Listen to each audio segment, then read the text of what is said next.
በስመ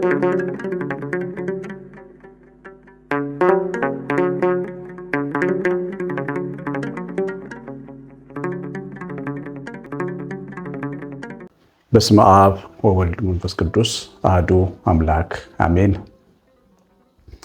የተወዳችሁ በክርስቶስ ሰማያዊ በሆነ ስፍራ መንፈሳዊ በሆነ በረከት የተባረካችሁ በብዙ ጸጋ በብዙ ምሕረቱ በጎነቱ ከዘላለም ጥፋት ወደ ክብር ከሞት ወደ ሕይወት የተሸጋገራችሁ መስቀል ላይ በተሰቀለ ጊዜ ዕዳ በደልን ሲከፍል የዳነ የተከፈለለት ሕዝብ ያደረገን ያደረጋችሁ ብሩካን እግዚአብሔር ልጆች ሁላችሁ እንደምን ቆያችሁ? ሁሉን የሚችል አምላክ ጌታ መድኃኒት ኢየሱስ ክርስቶስ የተወደደ የተመሰገነ ይሁን። እንግዲህ አንዳንድ ጊዜ በተለያዩ ቦታዎች ነው ቀረጻ የምናደርገው። ዛሬ ወላይታ ዳውሮ ተርጫ የሚባል ከተማ ውስጥ ነው ያለነው። ሩቅ ሀገር ነው ከአዲስ አበባ ያለነው። እንግዲህ እዚህ ለአገልግሎት መተን 3 ቀን እንቆያለን። ሰሞኑን እንግዲህ ከዚህ ነው ትምህርት የሚተላለፈው። በዚህ አጋጣሚ 2 እናቶች እርዳታ የሚያስፈልጋቸው አባት የሌላቸውን ልጆች የሚያሳድጉ 2 እናቶች እንዲሁ ዓመታዊ ድጋፍ የምናደርግላቸው በየመሃሉ እያስታወስኩ አንዳንድ ቤተሰብ እንዲይዛቸው ቢያንስ በዓመት 50 ሺህ ብር መክፈል የሚችል ቤተሰብ ምሳቃ እንዲቋጠሩ ለልጃቸው የሚያግዝ ስለሆነ ይህንን ማድረግ የምትችሉ በዚህ 9114138 ለእነዚህ 2 እናቶች መልእክት እንድታምሩልኝ ጠይቃለሁኝ። እግዚአብሔር እናንተ ቤታችሁን ይባርክ። እንግዲህ ዛሬ በእውቀት ነው በእምነት ነው የምንኖረው የሚለውን እንድንመለከት ዮሐንስ ወንጌል ምዕራፍ 11 ላይ ከተጻፈው የነ ማርታ የነ ማርያም ቤተሰብ ታሪክ ውስጥ ነው አንድ ነገር ሐሳብ ይዘን ከዛ የምንማረው። ታውቃላችሁ ጌታ የወዳቸው የነበሩ ቤተሰቦች ናቸው። መጽሐፍ ቅዱስ ላይ ባለሽቷ ማርያም የምትባል እህታቸው ሽቶ ጌታን የቀባችው ናት። ማርታ ጌታን ለማስተናገድ ተፍተፍ ያለች ናት። ከመማር ይልቅ አገልግሎትን የምትመርጥ ናት። አልዓዛር ጌታ ይወደው ነበሩና እንግዲህ እነዚህ ቤተሰቦች አብረው ሲኖሩ ድንገት ወንድማቸው ታመመባቸውና እንደምታውቁት መልእክተኛ ወደ ጌታ ወደ ኢየሱስ ክርስቶስ ላኩ። ጌታ በዛ ሰዓት እነሱ ባሉበት በቤታንያ በይሁዳ አካባቢ አልነበረ። ወደ ሰሜን እስራኤል በትንሹ 140 ኪሎ ሜትር ርቀት ላይ ነበር የነበረው። ምክንያቱም እዛ ኢየሩሳሌም አካባቢ ጌታን ለመግደል ዝተውበት ሲፈልጉት ነው ወደዛ ወደ ሰሜን ሄዶ የነበረውና ለግድያ የሚፈልጉት ሰዎች ነበሩ በዛ ሰዓት። በዚህ ሁኔታ ውስጥ ችግር ተፈጠረ። አልዓዛር ታመመ። አንዳንድ ጊዜ የሚገርማችሁ በጣም ተደራራቢ ነገሮች ማጣፊያ የሚያሳጥሩ ነገሮች ይፈጠራሉ። ተመልከቱ እንግዲህ ጌታን ሊገሉት ፈልገዋል በይሁዳ። ስለዚህ ጌታ ወደ ገሊላ ሄዷል። አለጊዜው መሞት የለበትምና በዚህ መሃል አልዓዛር ታመመ። ግን ያም ጉዳይ ያላስቆማቸውን መልእክተኛ ላኩበት እና ያው አልዓዛር በመካከል ሞተ ጌታ እስኪመጣ ድረስ። ከ4 ቀን በኋላ ጌታ ወደ እነ ማርታ መጣ። መጀመሪያ የሰማችው ታላቋ ማርታ ናት። ሮጣ ልትቀበለው ወጣች። በታላቋ ማርታ ሕይወት ላይ ነው ዛሬ ብዙ የምናጠነጥነው የምንሽከረከረው። ታላቋ ብዙ ለትምህርት ቦታ አልሰጠችም። ቅድም እንደነገርኳችሁ ጌታ ቤታቸው ሲገባ ጌታን ለማስተናገድ በጣም የምትተጋ ጓዳ የምትወድ ነች። መስራት ትወዳለች። በጣም ትጉ ሴት ነች። ዛሬ ብዙ ሴቶች ያሉ ስራ ቦታ፣ ካምፓኒ፣ ንግዳቸው፣ ስራቸው፣ ቢዝነሳቸው በቃ ብዙ ወሬያቸው ሁሉ ቢዝነስ፣ ንግድ፣ ገንዘብ ምናምን ብቻ የሆኑ ሴቶች አሉ። ለእግዚአብሔር ቃል ቦታ የሌላቸው። መከራ አይምጣ እዛ ቤት፣ ችግር አይምጣ እዛ ቤት፣ ማጣፊያን የሚያጥረን ሰው እግዚአብሔር ቃል ታጥቆ ካልተማረ ይህንን ዓለም በብርሃን ማየት አይችልም። ስንማር ግን እንደ ድመት በጨለማ ውስጥ እንኳን ማየት እንችላለን። ሰው ካልተማረ ግን የሆነ ችግር ቀን ሲመጣ ግን ፍርስርሱ ነው የሚወጣው። በጣም ብዙ ሰዎች ገንዘብ ሰብስበው ኑሮ ሰብስበው በትንትናቸው ወጥቷል መከራ ሲመጣባቸው። በመከራ ውስጥ የሚያጸና እግዚአብሔርን ቃል ሰምቶ መጽናት ነው እና መስማት የሚገባትን አይደለም የምትሰማው። በቃ ጌታን ማገልገል፣ እንጀራ ማብሰል፣ መስራት፣ በቃ ለእንግዶች የሚሆን ነገር ተፍተፍትል ነበር። እህቷ ጌታ እግሩ ስር ተቀምጣ ትማር ነበር። አሁን የእነዚህ ሰዎች ቤት ሊፈተን ሆነ። የሚወዱት ወንድማቸው ታመመና በድንገት ሞተ ማለት ነው። አሁን ጌታ ሲመጣ ሐሞቷ ፈሶ ጠበቀችው ማርታ። የሰው ልጅ የመጨረሻ ውድቀቱ ጌታ ኢየሱስ ክርስቶስ ላይ ተስፋ ሲቆርጥ ነው። በቃ እኔ በሱ ተስፋ ቆርጫለሁ ያላችሁ ሰዎች ሆይ ዛሬ እናንተን ለመመለስ ነው ወደኋላ ይህን መልእክት የላከው። እግዚአብሔር ተው አትበዱ፣ ሞኝ አትሁኑ፣ የእግዚአብሔር ፈቃድ ምን እንደሆነ አስተውሉ እንጂ ሞኝ አትሁኑ ሊለን ነው ዛሬ ይህን ትምህርት ያዘጋጀል። በቃ በጌታ ተስፋ ቆርጣ መጣች ያለቀሰች። አንተ ኖረ ቢሆን ኖሮ ወንድሜ ባልሞተ ነበር አለች። ንግግሯ ሲያምር ድንቅ እኮ ነው። እኛ የምንሰማት አዎ እንድንል እንችላለን፣ ግን ንግግሯ ስህተት የተሞላ እውቀት የጎደለው ነበር። የሷን ንግግር እስቲ በተንተን አድርገን እንየው። አንተ እንደ ሆስፒታል ሐኪሞች ነህ፣ ሰውን የምታግዘው እስኪሞት ነው፣ ከሞት በኋላ አቅም የለህም ማለቷን፣ በሞት ላይ ስልጣን ያለውን የሚከፍት የሚዘጋ የሌለ ያለሱ ትልቁን ጌታ አትችልም ነው ያለችው። ሞትን አትችለውም። በቃ አንተ እስከ ሞት የምታገለግል ነብይ ነህ፣ ትንሽ ነህ ማለት ነው ንግግሩ። ወንድምሽ ይነሳል አለ ጌታ ኢየሱስ ተረጋግቶ። አዎ በትንሣኤ ሙታን እንደሚነሳ አውቃለሁ አለች። አታውቅም። ትንሽ ልጅ እንደምትመስለው ማለት አንዳንዴ ምንም ሳናውቅ አውቃለሁ የምንል ሰዎች ብዙ ነው። እንደው የእግዚአብሔር ልጆች እንደው በእናታችሁ ስለለመናችሁ ስለማታውቁት ነገር አትናገሩ። በተለይ መንፈሳዊ የሆነ ነገር በጣም የምንደፍረው የቤተክርስቲያንን ምስጢር፣ የቤተክርስቲያንን ስርዓት፣ የቤተክርስቲያንን ቀኖና ስናብራራ ምንም እውቀት የለንም። እርግጠኞች ሆነን ለቤተሰቦቻችን ለዘመዶቻችን እናብራራለን። አንድ ሰው ስለ ቁርባን ሲያነሳ ዋና አስረጅ ነን፣ ግን አልተማርንም። እንደዚህ አይቻልም መቁረብ ብለን እንዘጋለን። የሰው ልብ እናጣመማለን፣ እኛ ግን አናውቅ።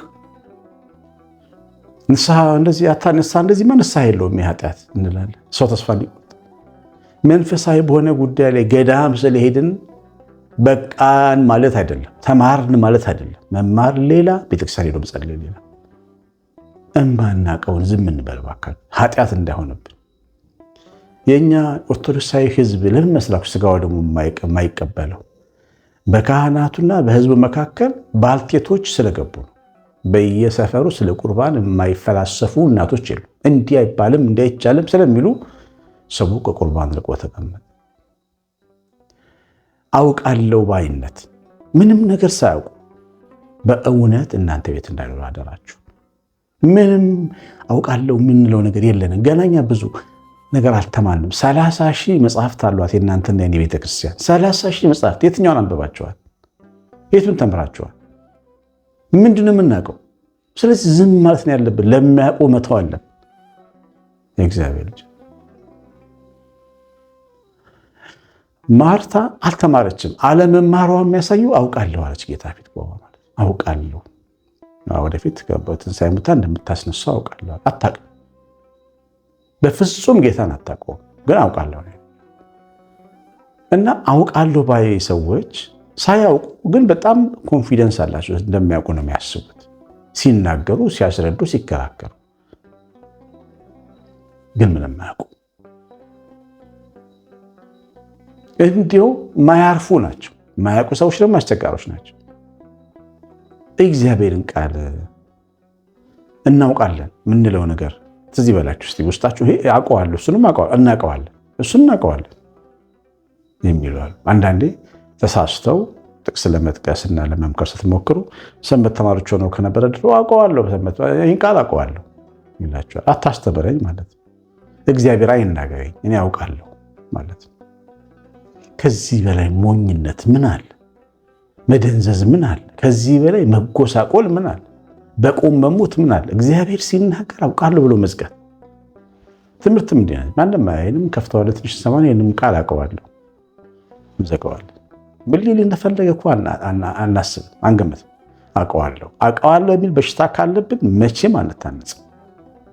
መቼም አቄራ አውጪዎች፣ አስተያየት ሰጪዎች፣ ከሳሾች፣ ጉረኞች፣ ዝም ብሎ የሚለፈልፉ ማያርፉ ነው የምንሆነው። በጣም መንፈሳዊ መልከ ጥፉ ሰው ነው የምንሆነው። እግዚአብሔር አደራችሁ በእምነት እንጂ ባውቃለሁ ባይነት እንዳንኖር። አውቃለሁ አለች። ትንሣኤና ሕይወት እኔ ነኝ፣ የሚያምንብኝ ቢሞት እንኳን ይነሳል አላት። እንግዲህ የምታውቅ ከሆነ ሊያረጋግጥላት አላመነችም በኢየሱስ ማለት አውቃለሁ በምትለው ነገር ተማመነች። የሚያተርፈውና የሚያድነው እምነት እንጂ አውቃለሁ ባይነት አይደለም። እናውቀዋለን፣ ሰንበት ቤቱንም እናውቀዋለን፣ ስብከተ ጉባኤውም እናውቀዋለን፣ ቦርዱንም እናውቀዋለን። መጥፎ በሽታ ምንም ነው ማናውቀው፣ ግን እሱን ሰው ያውቀዋለሁ፣ አውቃታለሁ። አንድ ቀን ሰላም ያለውን ሰው ያውቀዋለሁ ብለን እንትናል። አንዲት ቀን ፎቶ አብራ የተነሳች ሴት ካለች ስለሷ ኮሜንታሪ ምንድነው አንድምታ ነው የምንዘረገው። ምንም እኮ አናውቃትም።